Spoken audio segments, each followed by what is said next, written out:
Hi everybody, it's Miss Jessie over at the Townsend Public Library, and thank you so much for joining me for this week's edition of Storytime and Craft.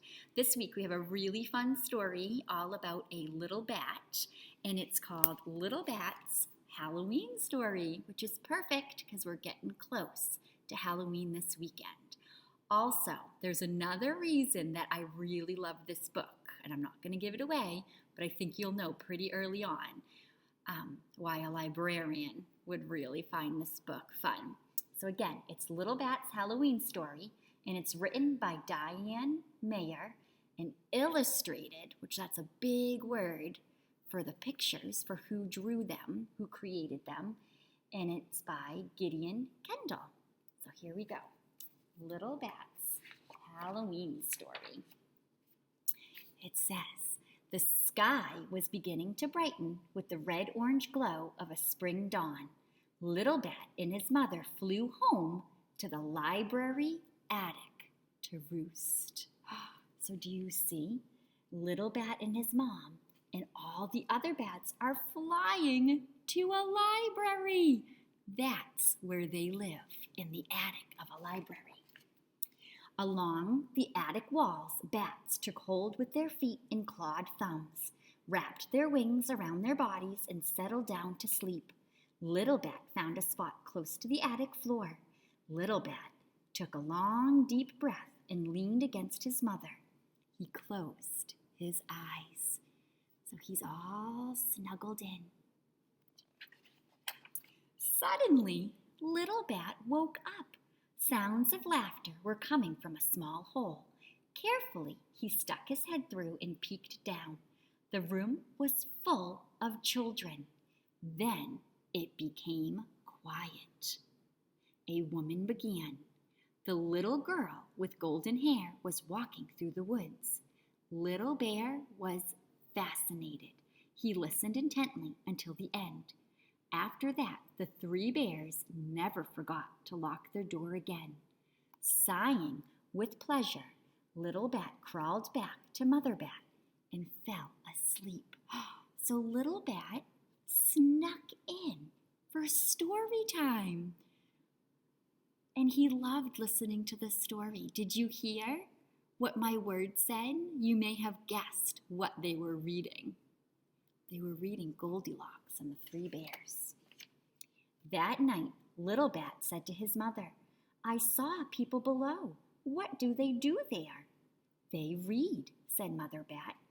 Read? Yes, they look in books and find stories. I heard one about the Three Bears, said Little Bat. It was so good. I wish I'd been closer. I couldn't see the porridge. Little Bat, his mother said, you must never get close enough for a look. It's dangerous. I won't, said Little Bat with a sigh. I'll just listen. Little Bat spent many mornings listening to stories. One day he heard, a caterpillar was eating, creeping, spinning, sleeping. Shh, the woman whispered. Little Bat inched closer to hear. Do you see Little Bat? He's coming out of his hole even further. Many days and nights went by. One morning, out came a butterfly. A butterfly? The children shouted. The shout startled Little Bat. What was this butterfly? What was with this butterfly that made the children yell so loud? He had to take a look. Uh-oh. He leaned forward a little bit more. And a little more. Oh no! He saw a giant moth. A moth like those he and Mother Bat caught at night. Little Bat became so excited he lost his grip and fell into the room. Oh no! The children screamed and ran in circles. A woman waved her book at Little Bat to shoo him away. He zoomed back up to the ceiling and scooted through the hole. Mama! Mama! He shrieked. It doesn't look like they were excited to have him at their story time. "What's the matter?" his mother asked. Little Bat told her what had happened. "I was so frightened, Mama." "Oh, Little Bat, are you hurt?" "No, Mama, I'm okay. But I would like to see the pictures up close." "No," said his mother. "Never?" asked Little Bat. Mother Bat stared into the room below. "Well, maybe there's a time when it can be done," she said. "You must wait for changes." "Changes?" "You'll see," she said. Summer was coming. The nights grew shorter, but the bats were busier. There were thousands of mosquitoes, moths, and mayflies to eat each night before flying back to the attic. The busy summer nights were tiring, but Little Bat always stayed awake for the stories. One day, while he listened, he looked around the room. Changes! He was noticing things looked different at the library. He crawled up to where his mother slept and whispered, "Mama, is it time? Can I go down now?" His mother peeked through the hole. "Not yet, Little Bat. Keep looking." That night, there were changes all around, but not the right ones. Over the long, hot summer, Little Bat listened and watched. New decorations appeared. The children wore shorts and shoes without socks. Whenever Little Bat saw something different, he asked, "Mama, Mama, is it time?" "Not yet, sweetie. Keep looking." So Little Bat was being so patient. He really just wanted to go into the library. Summer came to an end. The air became cooler, and in the weeks that followed, the children started wearing jackets and sweaters. Once again, the room at the library changed. "Mama," Mother Bat looked. She saw apples. She saw paper leaves of yellow, orange, and red. "Soon, Little Bat, soon." So looking at the picture with our detective eyes, it doesn't look like it would be summer anymore. It looks like it's turning to fall time. With the fall, the nights grew longer again. The bats were not as busy now. Each night there were fewer and fewer insects to catch. In the early morning light, the leaves on the trees blazed gold and yellow. They were plucked by chilly breezes and tossed to the ground. Definitely looks like fall time. The bats were slowing down. It was nearly time for their winter's sleep. Little Bat still crawled to the hole for stories, but now he listened with his eyes closed. He was tired of looking for the changes. One day he heard his mother say, "Little Bat, look, it's time." Little Bat opened his eyes. He stretched and looked down into the room. What he saw made his eyes open wide. "Go quietly, Little Bat," Mother Bat whispered. "Have fun." So on this day, when they looked through the hole, they saw the library room had changed. And now they think it might be safe for Little Bat to explore. Does anyone know what the changes may have been? Let's see if your guesses are right. Look! The Storytime room was all decorated for Halloween. So Little Bat got to sneak down for a closer look of the stories. Do you see him? And because there were so many spooky Halloween decorations, nobody noticed him. So Little Bat finally got to join into Storytime. Do you have little bats hanging up at your house? because I do on my windows. I hope sometime there isn't a real one peeking back at me. All right, so I thought what would be fun is to make and create our own little bats that once they're dry, you can hang them up at a spot in your house, and maybe even a cozy spot where your little bat could listen to you read stories or your family. So in your kits, you have all of the supplies that you need. The only additional things that you may want that will come in handy are a pair of scissors. Now these are some giant grown-up scissors, but hopefully you have some smaller kid scissors and some tape. So you may want to go and grab those things. And then the supplies inside your kit, let's see, we have bat wings. We have a paper tube with 2 holes inside.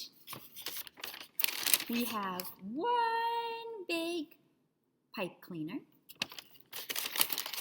some black glittery paint, a blue paintbrush, a head for our bat, and then 2 googly eyes. See? So the first thing that we're going to do is we're actually going to put the legs onto him, because once he's all wet and sticky, it might be tricky to get the pipe cleaner in there. So we're going to do that first. So keeping it nice and long, we're going to thread it, which means put it through the holes of our paper tube. So we're going to put it in like this. So it's in one hole. And then we're going to take the end of it and we're going to pop it back out, the other one. And then you'll look, it's kind of silly. He has one short leg and one really long leg. So then you can just kind of work it through until they're about the same size, like this. Okay, and then if you're able to find scissors, we're going to take them and we're going to trim his legs about this far. So just a little bit long. So we're going to trim this one off and then trim this one off. So we made them a little bit shorter. But, and then one of mine flew away. What we're going to do is the little pieces that you just cut off, we're going to use these to make little bats' claws. So I'm going to tilt you down so you can see. So here's one of his legs. I'm going to take the little piece and we're going to twist it on like this. And now he has a claw foot. And then we're going to do the same with this other one. Twist it around. So then he has 2 little legs. And we left them kind of long because what you can do is that once he's dry and we're done, you'll be able to bend them to hang them onto something so that he's hanging just like in the story. So once you have his legs and his feet, then we can start with our paint. So you can open up your paint in your kit and then grab your paintbrush and give it a spin and start painting. And do black all over your tube. It's going to get a little bit messy on your fingers, but that's okay because we'll be able to clean up and wash our hands afterwards. And then once it dries, the glitter in the paint should be a little bit shiny. Right now it makes it have a texture. It makes the paint seem a little bit bumpy. So just keep painting until you've covered the whole tube.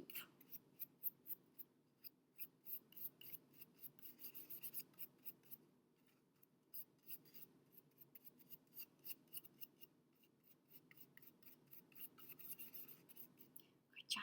And then you can always take your fingers and kind of put them inside the tube, so then you can spin the tube around like this to help paint. So then hopefully your fingers don't get as messy. Just keep going.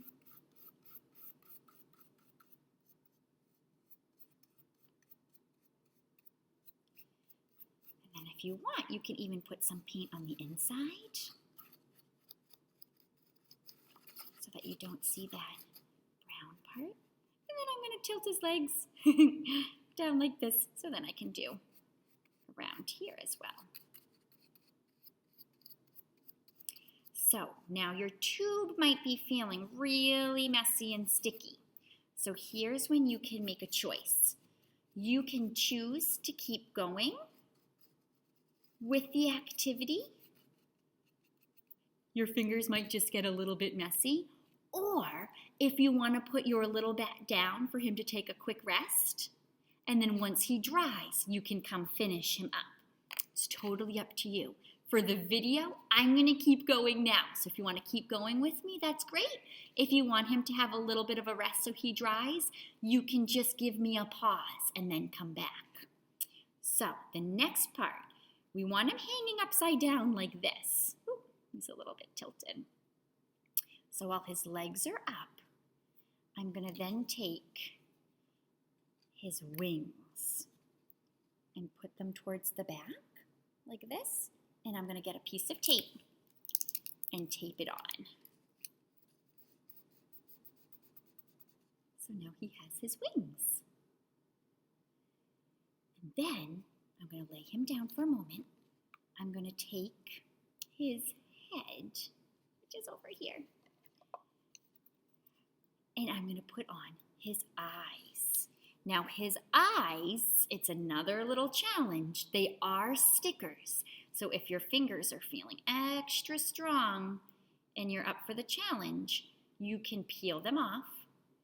Or if you want, you can always use a little glue if you have that handy, or even some tape. It's up to you. Crayon, pencil, or a piece of chalk. You can always make a smile. He's my friendly little bat, so he's smiling, but I did make a few things for him still because that's what they used to eat. Right? So then we can take it and we can put our face right on there. So I'm going to grab another piece of tape. And again, it's a little bit messy because he's still pretty wet. So if you wanted to wait for him to dry before giving him his face and his wings, that's perfectly fine too. So see, there's my little bat. I'm going to flip him upside down so you can see. And then when he's all dry, you'll be able to find a cozy little spot at your house to hang him up. And again, little bat loves stories. So this is my other one that was dry. So you can hang him up in a spot where you can read to him. Maybe in your bedroom if you like to listen to stories before bed would be a nice cozy spot for him too. So then you'll have your very own little bat. Well, thank you so much for joining me, and I hope you had fun, and I hope that you have a wonderful Halloween this coming weekend. See you soon. Bye.